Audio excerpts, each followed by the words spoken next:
ఏమండి మీరు చూస్తూనే ఉన్నారు, ఏదైతే ఇప్పుడు మంగ్లీ ఇష్యూ ఉందో అది తెలుగు రెండు రాష్ట్రాల్లో హాట్ టాపిక్ గా ఉంది. ఎప్పుడైతే అడ్వకేట్ సుబ్బు కేసు పెట్టాడో ఒక్కసారిగా ఈ ఉద్దంతం వెలుగు చూడడం జరిగింది. ఎవరైతే బాధితులు ఉన్నారో ఆ బాధితులందరి తరపున అడ్వకేట్ సుబ్బు పోరాటం చేయడం జరుగుతుంది.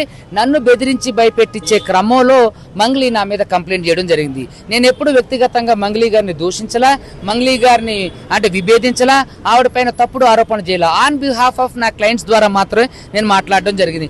మరి క్లయింట్ తరపున మాట్లాడిన నా మీద కంప్లైంట్ పెట్టినటువంటి మంగ్లీ గారు ఎందుకని తన పేరు చెప్పి కోట్లలో స్కామ్ చేసిన వాళ్ళ పేరు మీద కేసులు పెట్టట్లేదు? ఎందుకని వాళ్ళందరినీ కూడా వదిలేస్తున్నారు? ఎందుకని నువ్వు విక్టిమ్ కార్డు ప్లే చేస్తున్నావు? ఎందుకని నువ్వు బంజారా కార్డు ప్లే చేస్తున్నావు? నువ్వు తప్పించుకోవడం కోసం ఇంకొక బంజారా ప్రముఖ యాంకర్ని దీంట్లోకి లాక్కొస్తున్నావు. నేను ఎప్పుడన్నా ఆవిడ గురించి మాట్లాడానా?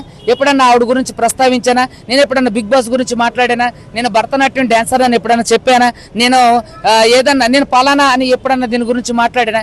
ఏంటంటే దీన్ని పక్కదారి పట్టించడం కోసం మాత్రమే జరుగుతున్నటువంటి కుట్ర.